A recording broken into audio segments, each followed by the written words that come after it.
Janet Jackson is going on her Together Again tour. We're also expecting some new music soon. And of course, we got to bring in our friend James Rodriguez, host of the Original Doll with James Rodriguez, to chat more and to chat all about this tour. Thank you so much for joining me today. Thank you again for having me. I had a lot of fun before, so hopefully it's as fun this time around too. It's going to be just as fun. And if you haven't seen our Madonna video talking about the set list, it's a wonderful conversation. We'll put the link here at the end of this video as well for people to go ahead and check out because a lot of fans are excited. Janet and Madonna. I mean, this is the dream summer. It's one of those things where it's like we've waited so long for certain artists to go on tour, and then having it where this summer there's just post 2020. Now it's like you get to see all of these icons still performing, and I think it's such a great time. Everyone is like, I don't know what I have to do, how many jobs I have to take to pay for these tickets, but I'm going. All right, so Janet was she announced her Black Diamond tour at February of 2020. We were excited for that to happen, and obviously that tour got canceled. So it's been a couple of years in the making that we've been waiting for Janet to go back on tour. This one's called Together Again. It gives me a whole greatest hits kind of vibe. What are you getting off of what Janet has announced so far? I think a lot of it is kind of that retrospective where of course we're going to get new material. We know that. I think the great thing is what a perfect title. It's not trying to stretch for what the tour is. It's like, okay, one of our biggest songs in the US, Together Again. Here it is. And also going, we're together again. Like we're coming back and doing this. And I think it'll be fun because I think the more as the years go on, I think we appreciate these artists more and more. And also it gives those artists time to reflect back. Because most people were like, I'm not going to do a greatest hits. I'm not going to do my song. You know what I mean? There were other artists that were like, I don't look at my first three albums kind of thing. And I feel like now everyone is like, you know what 2020 showed us was that there was still a demand for those older catalog albums. Janet, Madonna, so many others had albums go up to number one during that time from like the Control album or Like a Prayer or different things. And I think the cool thing is when you've made music that's so great, everyone wants it still. But the problem is you're not going to be able to do, every song from every album that's not possible. So now it's like, what gets cut? Oh, exactly. And it's hard to narrow it down. Although she did say that tour is going to be a celebration of Janet, her 93 album, as well as the Velvet Rope. So obviously that's where we're getting. I see that right there. Janet. Our wonderful wall of Janet. Let's go through these two albums specifically first, then we can talk about a couple of other tracks. But as far as Janet, I mean, obviously, so many number one hits, so many staples that we still hear on the radio. Talk a little bit about the impact of this album. Well, I think the thing is rhythm. So Control, which many people, Jan fam, you know this. Some people might not, and this is where I love sharing that information because so many people are like, I knew that. It's like it's for everyone to learn. Like the Control album was Janet's third album, and that was the game changer for her. Then that led to Rhythm Nation. Rhythm Nation blew up, and see, I'm a terrible weatherman. Like there you go. But I think the Janet album really was the game changer for her. I think the smart thing that they did was they ended the Rhythm Nation album with Love Will Never Do Without You, this whole sexy, sultry Janet. And so, of course, then you kick off the Janet with That's the Way Love Goes. She released some of her biggest commercial singles. And here's some bit of tidbit information is one of the album tracks, Where Are You Now, is Janet's third longest charting song on the radio song charts as a solo artist. It was on the charts. Now, many people may be like, wait, what song is that? And it's okay if you don't know. It's a great ballad. But it charted and it was on radio for over a half a year. And that was not even being pushed. That was not If. That was not You Want This. That was none of those. And I think the game changer was here it is. You knew she could release singles. So she was releasing singles from this album in 93 and 94 and 95. And people still wanted it. And I think that changed everything because it gave her a bunch of number one songs. It gave her platinum singles, gold singles, and more. And I think this really solidified her status that was already there, but really solidified saying not only can she do this dance, but she can really do the dance with the R&B, with the rock, with the, pop tinge in there. So I think it was a game changer. And I'm so glad that she's celebrating this album on this tour. People forget there was a whole discussion, and Jimmy Jam has talked about it years later, is that the label wanted like If. We want If to be the first single. We want to come out with a bang. And Janet and Jimmy Jam and Terry Lewis were like, but we just left them with Love Will Never Do Without You. Like, let's sneak in the door. And so she puts in this song, she puts out the song, and when I first heard it, I was like, what am I listening to? Because it's simple sounding at the beginning and just her voice. And I'm like, wait, what? You know what I mean? Like, it's not what I expected, but it's what I needed. And I thought, what a great way to introduce this new Janet album by doing that. And the subsequent singles were amazing too. And also, too, if you think of the music of that time, you have, Mariah Carey, Dream Lover, you have Boys to Men, you have that whole kind of sound that was overtaking the radio at that point. So, although, depending on where you are, if you've been a lifelong fan of Janet's, or if you're somebody new, if you listen to the vibe of that album, it's kind of what the spirit of the radio and what was going on in pop culture at that time. Yeah, and that's a great point to to make reference to, is that the fact that when you look at these albums and see how big they were, you should also look to see what else was out there. Whether it was Tony Braxton, Ace of Base, you had these, and you're just like, wait, what are we listening to? What is going on here? And I think that's why That's the Way Love Goes was such an odd choice, because that's not was getting a lot of play on there. You know what I mean? It was these other songs, and there people nowadays are like, she should have released Throb. I was like, I don't know if the album kickoff would have been that great if she started with Throb, because I think people would have been like, oh, I find it offensive. What did she say? What are those like? Is that what is she doing on this song? So I think this was a great way to separate herself from the pack, and she moved music in that direction too. And if they weren't ready for Throb, then they're definitely not ready for Rope Burn in the Velvet Rope. It's like she's easing you into that, and then it's like, whoa, here you go. That's the thing to keep in mind, everyone. When Janet's on tour for the summer, the spring and the fall, she makes music for those seasons. She'd Escapade, Runaway. She makes those songs that, like, you want to be outside doing something, relaxing, going for a walk, having a kiki, having a slushy vodka drink, whatever it is. It's what you want to do. You just named all my favorite things. So we see each other. We're wearing the same, we're wearing similar outfits, and we're thinking the same way too. Yeah.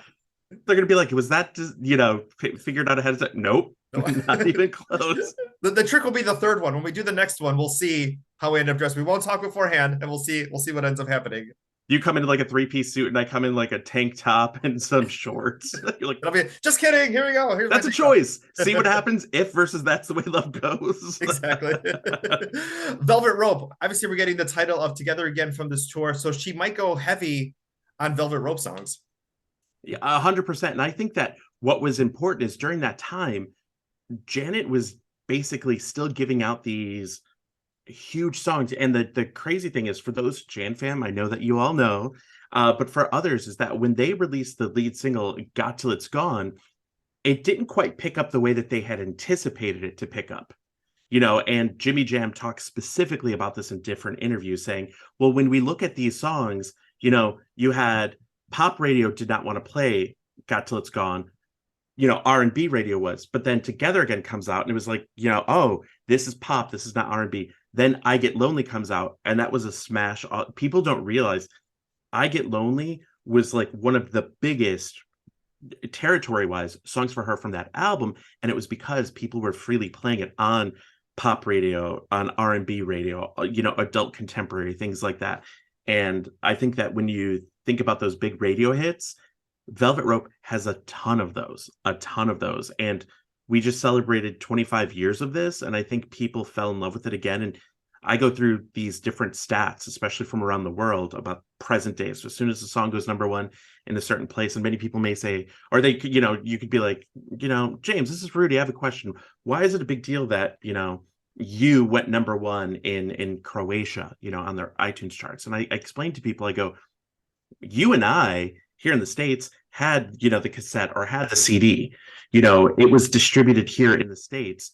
Not every country in the world had access to that. Secondly, when they released the digital ones, they were just like, okay, not every country in the world has iTunes. Not every country in the world has Apple Music. So when different countries started getting more iTunes or getting digital versions, the songs were still so loved that people were buying it to the point that it went number one, which is a huge deal, because so many of these songs on there were never singles, but went number one. Like, you and I know that album. Do you know what I mean? Yeah. We're like, oh, Can't Be Stopped, or we like God's Stepchild. We like those songs. And everyone else is like, wait, I don't know that song.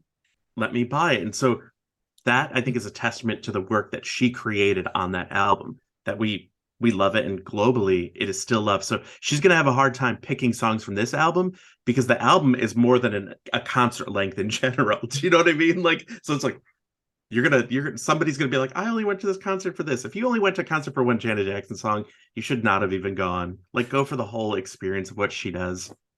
And especially, we had the documentary that recently came out that we got to see a little bit about her life. We're going on this tour. We just celebrated Janet Jackson Appreciation Day. So it's a lot of things that keep her in pop culture, and a lot of new fans maybe interested, because obviously you have some of those younger fans who may not be as familiar, but they're like, why is everyone talking about Janet Jackson Appreciation Day? And then listening to her music, or might go watch, might be trying to stream something and see the documentary and learn a little bit about her. That's really something I got from our previous conversation about Madonna, especially, we were talked a little bit about Material Girl, and how that's, one of her most iconic songs, and people who grew up in the 80s definitely know it. And when they talk about her in the news, they always say Madonna, the Material Girl, did X, Y, and Z. So it's kind of one of those pop culture references. But if you're younger, you didn't grow up with that song. You don't know, you don't know that. And that's the same thing too, is that kind of letting these artists celebrate their whole catalog, celebrate who they are, especially at a time like this where we were craving it so much the past couple of years. Well, and that's the other thing too, is like, a great song is a great song. And I push back to people when they're like, all that music is terrible.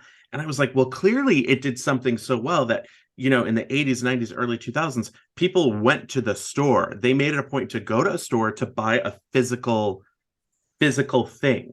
And I go, and using your hard-earned money. And that was when, most likely, like for us, it was like you were using cash. When the Janet album came out, Velvet Rope, I didn't have a credit card. I was too young for it. And I'm like, let me just cash. And so you remembered going to the store. Did you know if they would have that album or not that you wanted? You didn't. But I think what's been great is a whole new generation of people in the Janet Jackson Appreciation Day.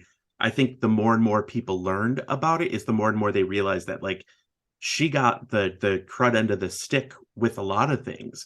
And now that we've talked openly about misogyny or racism, like, Janet Jackson had a lot working against her. And and you've seen my videos, anytime I give flowers to Janet Jackson for being successful doing A, B, or C, there's somebody who's like, well, this artist is better than her, and here's why. And it's always comparing her to a white artist or another female artist. And I'm like, you don't need to. You and I have love for all of these artists equally. Yeah. Do you know what I mean? And it's like, it's just, it's insane. But I think what's cool is that, like, now a new generation of people can go, oh, well, the reason why I didn't hear Janet songs in the mid 2000s, or 2004, 2005, I should say, was not because her music was terrible.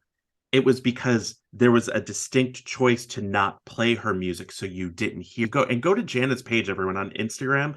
Like, you could, all those videos that people were posting, that people were sharing, of just, I think, us giving the flowers, because she's done a lot for so many communities. And I think that's what's been great, and seeing the new generation of people going, wait, what song is this? Or that song is catchy. Because if those old songs weren't catchy, you wouldn't have all those hooks of those new songs that are sampling older songs. Do you know what I mean?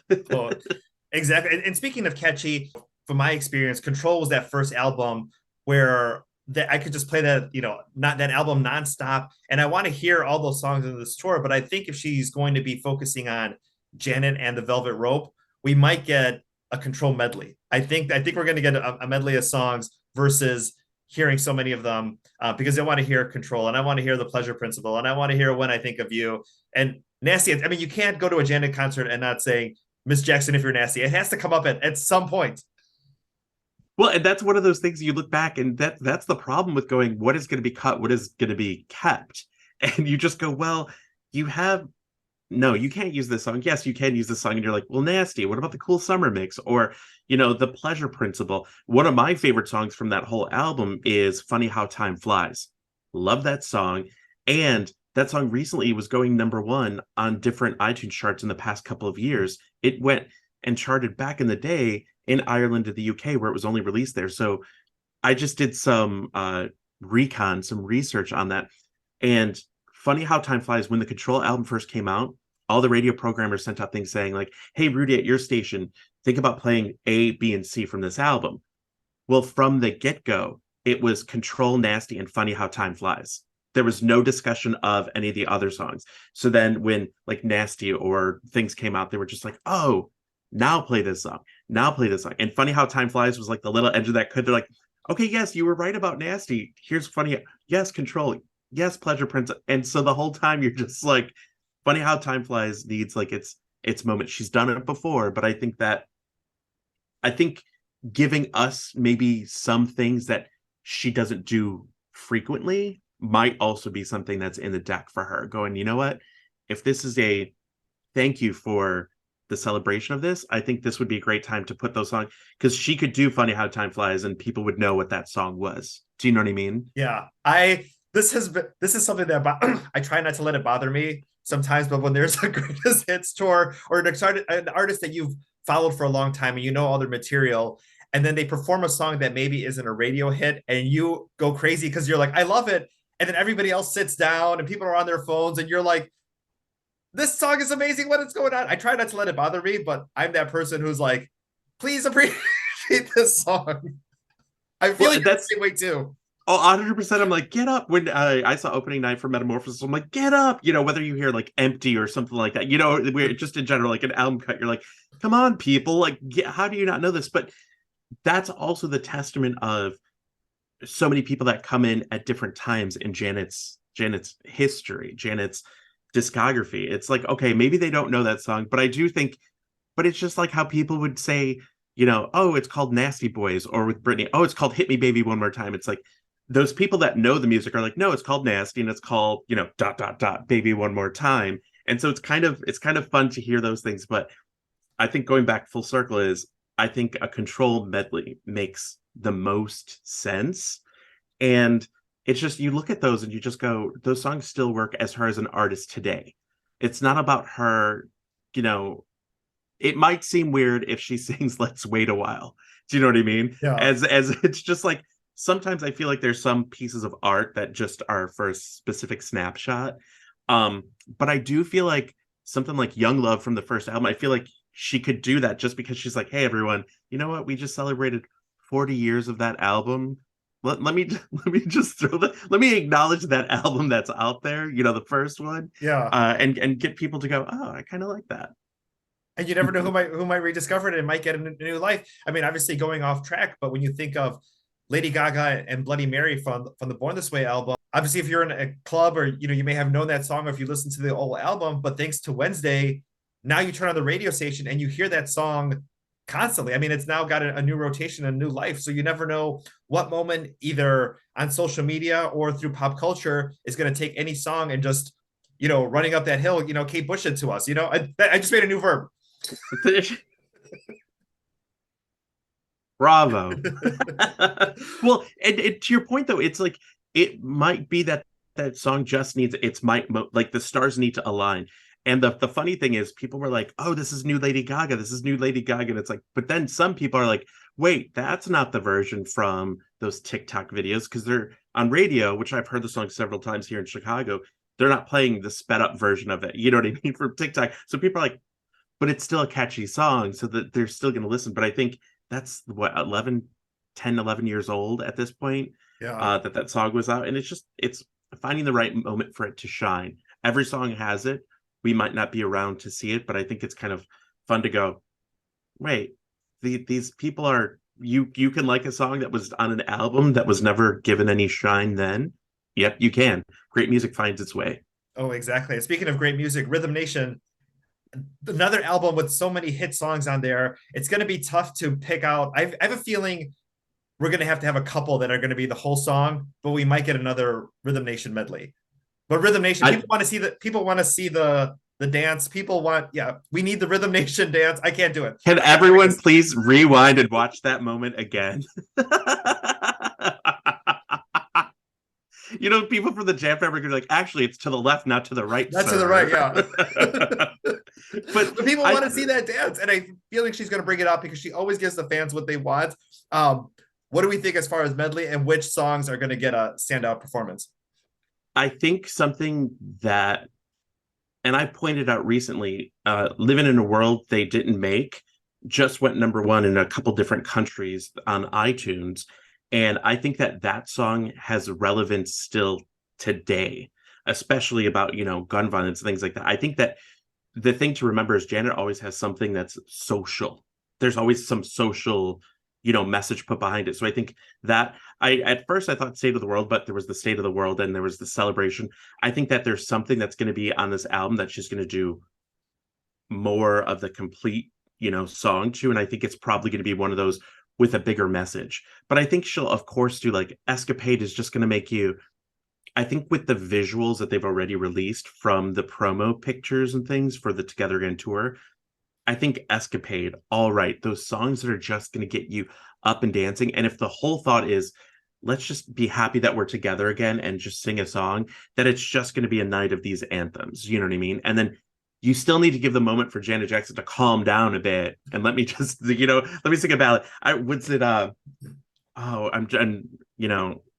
brain farting right now, but it was in Velvet Rope where she's like, let me sit down, and she had that towel and she's like singing these ballads, and I'm like, oh girl, I feel you, because at that point I'm like trying to drink whatever drink I have in hand, and I'm like, I need to, do you know what I mean? And I'm older now, I'm like, I need to sit after the opening song, let me just sit for a second and then recharge and come back up. It's like a Pokemon evolution. Janet tour that I saw, and I went back and looked because I was like, I remember seeing NSYNC too, and NSYNC and Usher both opened up for Janet. I mean, obviously different legs of the tour. I think she did one earlier in the year and then came back and did it, but I got to see both of those artists, so it was crazy to see artists who became huge in their own right to be opening acts for Janet Jackson at that time. Well, and that was one of those things on that tour. What I think would be fun, everyone, if you go back through your old, tickets or photos or whatever it is, look to see like those opening acts, because sometimes you'll be surprised. Because when I went through, I was like, man, I forget, because I had seen, Janet, and then NSYNC open for her, and then I'd seen NSYNC and Britney open for, and I'm like, wait, what is, you know what I mean? What is happening here? And you look at that and you look at the tour and go, oh, and sometimes, of course, there's those artists that just never really go anywhere. And many people are like, but why? They were on the tour. And it's like, well, sometimes you still need great music to stand up to that. And I always love going to see who the opening act is. Sometimes I'm like, because that tour also had like All Saints, and All Saints was huge with Never Ever at the time, like on specific dates and stuff like that. And I just went, if you go through those and go, oh my God, wait, or Pink open for NSYNC. Wait, what is happening? When you go back through, and the funny thing is how you see, and you and I see enough tours where you see the budget change from opening act to, headlining tour. Yeah. You're just like, oh, the money came in. You're good to go. But I just remember thinking, this was awesome. I would have loved to seen, I think there was a date or two where like Boys to Men was part of like the opening for her. And I'm like, Janet, that would have been amazing right there. I didn't see it, but I would have loved Yeah, you never know who's on the same label or who's an up and coming artist or who the artist chooses. It's always so fascinating. But going back, and if you follow on social media some of the venues, and whether it's in Chicago or around the country or around the world, sometimes they'll post throwbacks of like, here's who played on this date and here was the opening act. And it's always fun to see which artists were there and who was the opening act, because I randomly, when I was doing some research for the Whitney Houston movie, found out she played the Park West, which is a small venue here in Chicago, right before her first album had come out. So it was just crazy to see an artist that huge playing such a small, intimate venue, which I just thought was just fascinating. So it's one of those things you're like, wait, when did this happen? And then you look at the dates, you're like, wait. And then and if you see a photo or something, or you're like, wait, did it say from the forthcoming debut out? Do you know what it's those things that you're just like, wait, there are so many artists where you and I could go to see a tour and just somebody could just give us tickets for something and go, wait, who's this? I remember early on, I got, a friend of mine when I was living in the UK was like, do you want to go see this artist? I was like, sure. I was like, what kind of music? They're like, oh, I don't know, she has stuff coming out. And for a while, he kept saying her name was Adele. Adele. I was like, Adele Shannon? Adele what? Like, I was thinking A space Dell. And we ended up seeing like one of her first stops, or Joss Stone I got to see in one of her first big performances. But the cool thing is you never know where somebody is at. But if you go back through, you go, wait, they were just performing in my hometown and I didn't even know about it. And no one knows how big these artists are going to get right away. So you never know where they started from. And also, on the opposite spectrum of that is that we talked about some of the smaller venues for some of these artists, but with Janet, she never toured her first couple albums. She didn't tour Control. Rhythm Nation was the very first tour that she did. So she had already an established career, audiences who wanted to see her perform live, and she never went small venue. She always went stadiums and arenas. Yep. Well, and that was something that so many people were like, wait, when was her? And people are like, oh, Control was her first album. I was like, no, she had an album. Her first album came out in 82. So by the point of the kickoff for the Rhythm Nation World Tour, which kicked off in like Florida, it was almost 10 years into her recording contract. Almost, not exactly. But you had her first album that came out in 82. She was recording 81, 82, and some even before that. But I could only imagine if that Control album was toured, what box office would have come from that, because that was hit after hit. The Control album only had 9 songs on there, and 7 of those were released as singles in different territories, most of them in all. Yeah. But imagine what that would have been like if that was her first tour. Just releasing new song after new song and then more dates and more dates. And I think that it probably would have hindered what Rhythm Nation became, but we'll never know, Because especially with that Control album, even if the label was like, we only want 2 or 3 singles, let's move on to the next one. I mean, there's so many hit songs. People were going to discover that one way or another because that album is so iconic. Well, and that's one of those things when we talk about like B-sides, some people are like, wait, what is a B-side? And it's like, excuse me. And so many artists, I interview different songwriters and producers, and during I interview a lot of Britney Spears collaborators, and so many of them were like, well, we just basically were creating an album filler. Or when I talked to some Kylie Minogue producers, they were like, we just needed a B-side. We knew this was the A side, so they said create a B side. And I would ask different people like, what's a B side? They're like, well, a song that's decent, but you don't expect it to do anything. It's just a filler. So what was crazy is during this Janet time though, is all of her B sides would have success on their own. And On, which was here it is, and On was a huge hit for Janet on radio. 70s Love Groove, huge hit for Janet. One More Chance, huge hit for Janet. And you look and go, to your point, if everyone is going to that music, they're going to find those other songs. They're going to listen to those other songs. And I think whoever was in charge of all that did it. And of course, people now are like, well, I would have done this. It's like, but look at where we're at today. Look at that career. If you would have changed one of those singles, the rest of the, dominoes might have fallen. So whatever they did, we got to give props to that, because she made albums that you're just like, wait, how many songs are on there? How many do I know? It's like, yeah, everyone go to Control, look at this, and I bet there's only 2 songs that you're probably like, what is that song? One of the songs, I always forget the melody until I play it. I'm not going to say which one, but sorry, Control album, I'm not going to say the song. Well, you got a couple of months before the tour actually starts to get caught up on that. All For You. We just got a shout out for that title track and the Taylor Swift Lana Del Rey song Snow on the Beach, where she mentions it. So a lot of fans were probably, who might be a little younger, are like, wait, what song from Janet? And that song got a resurgence, as well too. Although one of my favorite Janet songs of all time. And I have a feeling we're going to get the whole version of this song and maybe some other songs off of that album as well. Well, I think, and when that happened, I remember my Taylor Swift section of my wall is right here next to my Madonna section. I remember listening to it when Midnights came out that night, and I was just like, wait, All For You like Janet? Wait, and Taylor Swift, I just think, does what she does well. That song, I think, was just certified silver or something like that in the UK as its own song. And I'm like, so clearly there are a lot of people who are going to be tuning in, and the Swifties they love Easter eggs. You know what I mean? They love those little bits of tidbit. So when they go, wait, what does this mean? They'll go to the song. There was an increase in All For You streams and things like that. There were people that were like, people were messaging me, like, because I posted within like 15 minutes of the album coming out. I was like, you guys, there's a Janet shout out. They're like, what? And so the people were like DMing me saying, can you send me that? Like, what's the link to that song? Is like, you can buy it here on iTunes. It's from the All For You album, like available here and on Dolby. But I think that what's great is that song, which is over 20 years old, still just makes you have a good time. Yeah. That's that spring summer feeling, that vibe that Janet gives. That album, though, I think I love Son of a Gun, and there are people who don't love that song. I love that song, but I also love like Come and Get Up, Yeah. where it was just like, or also You Ain't Right. I'm like, because that we all have that friend that, you know, you can't trust that girl kind of thing, but everyone else go listen to that song and you'll know what I'm talking about. But I think it'll be great for those people to go, hey, I actually learned about a Janet song through Taylor Swift. It's awesome. And also too, I obviously being aware of social media is that she's going to realize that people are going to come to her concert because that may be the song that hooks them. So she's going to play it because it's like, here's a reason why you came, but let's celebrate all the other songs. Let's also celebrate some new music.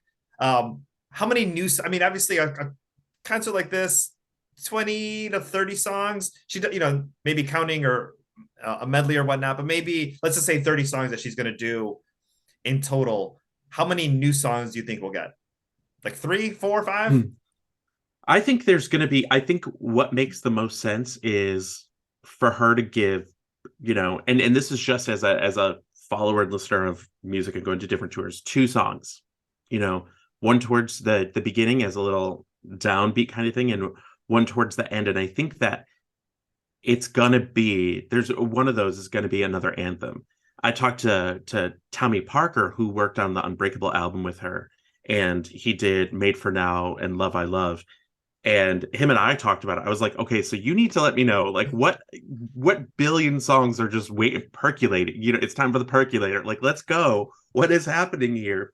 And I think what he said was when they were working on songs that Janet was like, whatever song speaks to me, I'm going to do. So just keep sending me songs, beats, melodies, and we'll figure something out. And I think we're going to get those anthems because Made for Now was such a good song. And even the Latin version of it went number one in different countries. And I think she's going to give us something that's up, and she might give us something that's more of a ballad, maybe even a snippet of love it. She doesn't have to release that song ever in full. Like that song could be, I know it's mastered and everything, but that song could have been incomplete. She's like, here's a snippet from the documentary of the song that you love. She's like, done, sent it, move on to the next song. What do you think, by the way? How many songs do you think she's gonna You know, new? I think it depends on when she releases it because the tour's coming out. It's starting in April in Florida. So I'm Mm-hmm. assuming that if she drops a new single within the next month, that gets some traction, or that she's trying to, you know, promote like, hey, I just released it, now I'm going on tour, that she may perform one or two. I think it all depends on when the album comes out, because if people can't listen to the album, can't sing along to it, I think that's you might be like one or two songs. Like, here's something for my forthcoming album. That, oh, I got a preview of this. But if people haven't listened to it and there's no song on the radio, I think it's going to be pretty minimal. I think it all depends on Mm-hmm. when it gets released.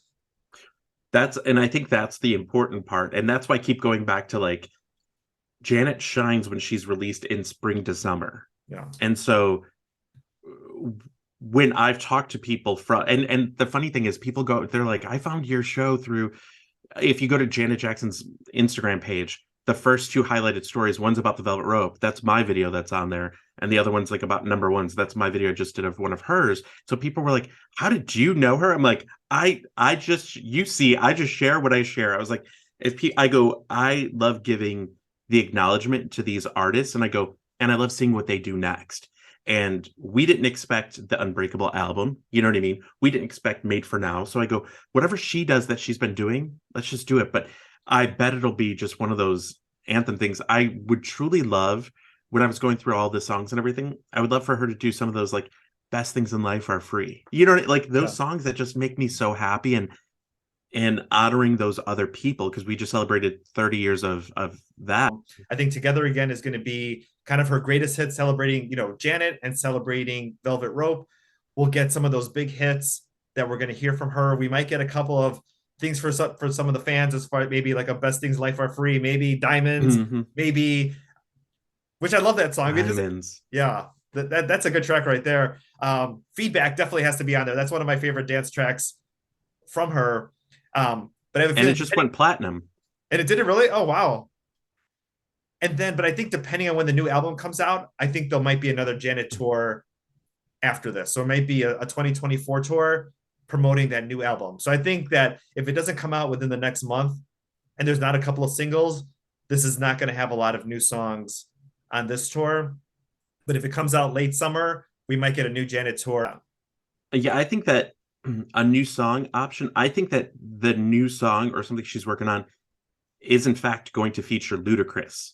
Because when you look at this, Ludacris is like the special guest for the entirety. Usually you don't have somebody that's on a tour kind of that long. Do you know what I mean? To me, it makes the most sense. He's there, have him come out, do something. You know what I mean? Like we all got excited when like Missy would show up, and I'm like, and we know there's like 4 or 5 Missy songs with Janet that haven't been released yet. And I'm like, just bring Missy along. Like I would just go see that. It's like an EP concert. They're like, oh, it's 5 new songs. I'm like, I'm in. Where do I send my money to? But I think to your point is there's always the evolution. And I think Janet Jackson doesn't have to play by any rules of a big record label anymore because she's been independent since Unbreakable. And I think so there are no expectations of when is she going to release music. They're not saying like Rudy, you have to release your new album by third quarter. She has none of that. And so she's like, hey, and I'm a mom, my kid comes first. If my kid wants to go, do X, Y, and Z, I'm going to go do that, and I'll come back and do this job later, which I love. You know what I mean? Like, yeah. But I think I think it's going to be an evolution of music that we're going to get. And I think there's also more surprises coming by the end of this year. I think you're right. I think there might be a duet with Ludacris at some point. Then that could be the first single, and maybe they might perform it together. He might come out during her set to do it. I think you're 100% right on that. There was also the joke that Pete Davidson had done during one of the roasts. I forgot who it was, but Ludacris was there too. And he's like, you might remember Ludacris from your mom's That's What I Call Music collection. So I have a feeling there's a whole generation of people who grew up on Janet and Ludacris, because sometimes you get an opener and you're like, let's go out to dinner, or let's have another drink, and then we'll get to the venue. I think people are going to want to get there and see Ludacris and see Janet, and people are going to get there early because they don't want to miss. It's going to be a huge party. People don't want to miss any moment of that. No, and the other thing too is that Ludacris, he still is on such a high from all the Fast and the Furious movies and all of the films that he's done in general. And I want to say on social media, because people are asking like, why would Janet bring Ludacris on? They're like, he's barely relevant kind of thing. And I go, actually, I want to say, and we can pull this up, I want to say his Instagram, I think he has like 18, 19 million people on his Instagram. Maybe, I hope I didn't make that up. Oh no, he has over 14 million people on Instagram. And when we look, and it's like Janet is at half of that. And I say that in the sense of like, people are like, well, social media. And I think to your point, you're going to have Ludacris fans that are going to go just for that, because Ludacris can put on a hell of a show for 40 minutes.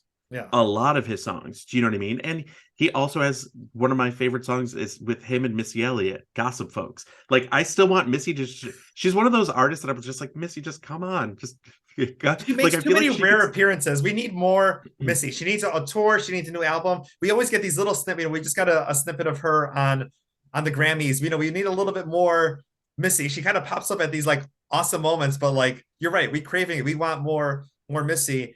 And to your Ludacris point, I think the older you get, and especially maybe some of those fans now who are like, Ludacris isn't relevant, put somebody else on, is that you're going to get to the age at some point where there's an artist that you grew up with, that you love, that is going on tour with another one of your favorite artists. And that's going to be the, let's get a babysitter moment, or I'm going to take, I'm going to call in the sick on work on Thursday because the show's on a Wednesday night, because that's going to remind you of a specific time of your life, whether it's your childhood or your teenage years, being in college. So I think some people may say that and you have to kind of let that out of in one ear and out the other.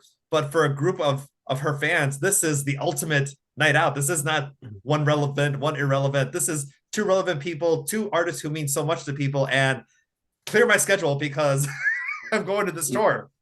100%. You know that you're going to have a great time. You know that Ludacris has a bunch of anthems. You know that he has music that's going to make you stand up and just have a good time. And I think that it would behoove everyone just go and see this guest star opening act. Like, I think it's this summer I see Pink, and the guest star for her is the show that I'm seeing is Gwen Stefani. And people are like, what in the world? I'm like, I'm going to be there because you know what I mean? Like, no doubt Gwen Stefani, like all these songs that I go, it's so cool to have these two worlds collide. never did I think Pink and Gwen Stefani or Ludacris and Janet. It makes sense, Yeah. but I would never think that they were going to do a tour together. Maybe a song where they pop up or a video or performance, but this is going to be fun. And everyone go back through like the Ludacris archives, and you'll find songs that and you're like, oh, I forgot about that song, because he would pop up in a lot of things, you know what I mean? And Janet, Yeah. same way. I go, people have a good time. I still have hope that someday she does Weekend, Look Out Weekend, the cover. I'm like, please, let's just something fun like that. It's just Something, ridiculous. and I think that's what I think this whole spirit of this concert is going to be fun. People are going to get there because Ludacris, when you think of those songs, those are also the summer songs. Those are the songs when you're at the beach, the songs when you're at a rooftop party, the songs when you're driving on the highway with the music, blasted at a safe level when you're driving. you know, but you think of those are all your summer songs where she's playing all these outdoor venues. You're going to be singing at the top of your lungs. Janet makes you have those feel good spring summer songs. I mean, it's a perfect time for this tour to come out. And even though we would appreciate her in something like a United Center or something that was enclosed, it's being outside, being outdoors, and all these songs that you love and reminds you of being outdoors. Yep. And because I wanted to pull up something just to kind of see. So Ludacris has those 8 studio albums since 2000, right? Every single one of his studio albums has peaked within the top 5 on Billboard. And I think it's 4 of those went number 1. And his most recent one peaked at number 3. So clearly he's still making music that people are streaming and liking. So I'm excited to see what he's going to do and what they're going to do. I hope that they do something. You know what I mean? Let's put it out there. Let's put it out there. Yeah. Awesome. Well, thank you so much for your time today. Of course, James Rodriguez, host of the Original Doll with James Rodriguez. Thank you so much. Thank you.